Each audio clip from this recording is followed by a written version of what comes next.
I have been every voice. You are the chosen one! Anakin! Anakin! This is where the fun begins. Inside your head. Hello my dear friends and welcome back to another Star Wars news update. In today's video we're going to be looking at the new rumours surrounding Gina Carano. We're also going to be talking about Andor and more. As always my dear Megalorians, before I dive into it, please may I ask you to hit that big red subscribe button if you've not done so, and also be sure to give that bell a good old tickle to be alerted each and every time that I post new content. So as we say around these parts, without any more jibber jabber, let's dive straight into it. So I really didn't want to cover this subject since I feel like it's been done to death, but lately there's been a lot of rumours going around stating that Gina Carano is going to make a return to Star Wars and that Lucasfilm are in talks with her to bring back her character from The Mandalorian. But we need to ask the question, how accurate are these rumours and is there any truth to them? Now it's no secret to anyone that the vast majority of fans would love to see Cara Dune again in The Mandalorian and of course other projects like Rangers of the New Republic and any other show that she was supposed to be in, but I'm gonna go out on a limb and say that I'm 99.9% certain they're not bringing Gina Carano back. Let's take a look at the logistics.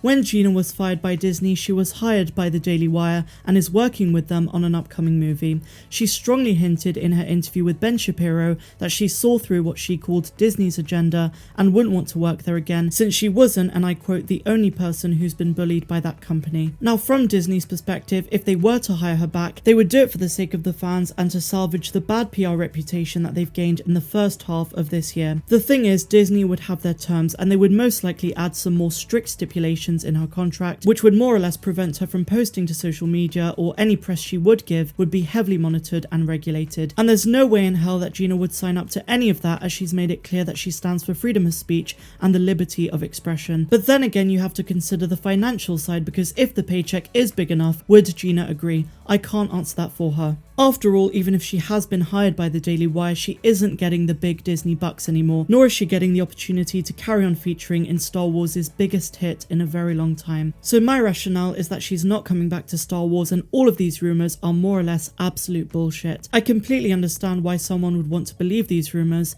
but I'm afraid to say they're very unlikely. I'm not going to say impossible because she could be back and, you know, I'll obviously be wrong about all of this, but I just don't see it happening. Let me know your thoughts of this in the comments down below. Do you think Gina Carano will come back to Star Wars? Do you want her to? Let me know your thoughts. So now my friends, we're going to move on to something a lot more positive. Let's talk about set leaks. We have some big ones for the Andor series. Now these aren't just some breadcrumbs of set leaks where you see a bantha or some creature you don't really care about. These ones actually include Diego Luna and some shore troopers. So I'm just going to show the pictures on screen and then we're going to talk about them.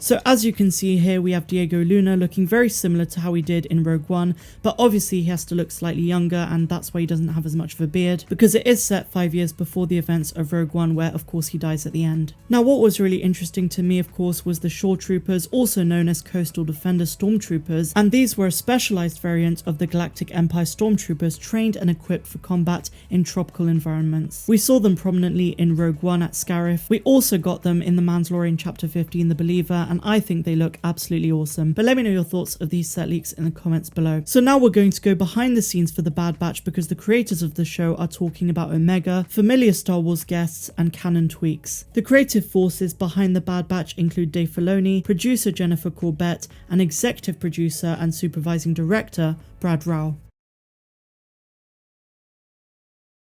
Fandom recently spoke to Corbett and Rao about the events of the premiere and what was established, and what fans can expect as the series continues. When asked about the similarities with the other animated Star Wars series, Brad Rao stated, "We talked a lot about it.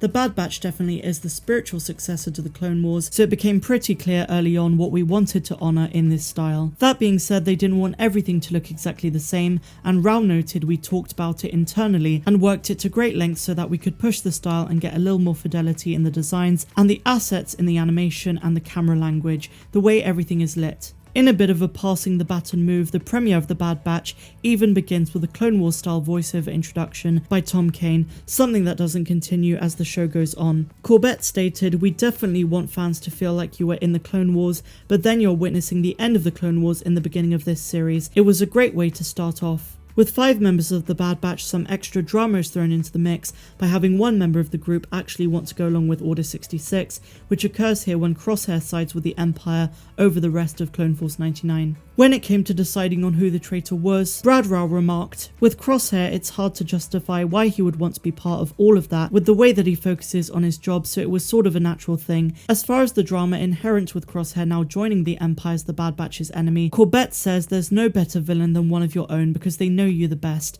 They know how you operate, they know your strengths and weaknesses, and I think the weakness for the Bad Batch is that he is their brother, so it's not going to be easy for them to go against him. If they come face to face, what would that look like? We explore more in the series about the chips, and what they begin to learn calls into question whether or not Crosshair really had a choice, and choice is something that we talked about in the series. A fun tie-in element in the premiere was the appearance of a young Jedi Padawan, Caleb Doom. We see Kanon alongside the Bad Batch at the moment of Order 66, which leads to the clone troopers killing his master Depa Billaba. However, the events depicted in the Bad Batch don't quite line up with what was previously shown in the comic book Star Wars Canon, as far as the specifics around Depa's death. Regarding those inconsistencies, Corbett says, "I can tell you that that particular sequence we spent most of the time on in the pilot, from writing to production to editing to reshooting, because a lot of talk went into how we wanted to portray that moment with Dave Filoni and with Brad. Everything we did was for a reason, and it might not match 100%, but it's sort of just wanting to honour what existed, but also give another take on this story." And then they get to speaking about Omega. A massive new element to the story introduced in the premiere is Omega, a young girl that the group meet on Kamino, who turns out to be a modified clone just like they are. Although who she's a clone of and what her modifications are remain a mystery for the time being. As far as how Omega came to be part of the story, when they were discussing how do you challenge the Bad Batch because they're so good at what they do, they wanted to throw in something very non-military like raising a child, and so they landed on the idea of discovering a clone just like them who's a young girl, Omega. In her own words, Corbett says, "Once we landed on that, everything fell into place. It was a way to not only hone in on who Omega is, but also her relationship to the Bad Batch gave us a natural in to get to know who they all are, especially through this bond that she has with each of them, and all of them being misfits in this great galaxy and questioning their identity. It's actually a very fun ride to go on." So I find all of this very interesting. I love to see the behind the scenes behind anything Star Wars, even if it's animated. But what do you guys think? Let me know your thoughts in the comments down below, and what did you think of this news update? If you enjoyed it, please be sure to give me a big fat thumbs up, subscribe to the channel if you're new, do all of that good stuff down below, and I will see you in the next one. I'm Star Wars Meg, wishing you all a phenomenal rest of the day, no matter where you dwell in the galaxy. Have a good one.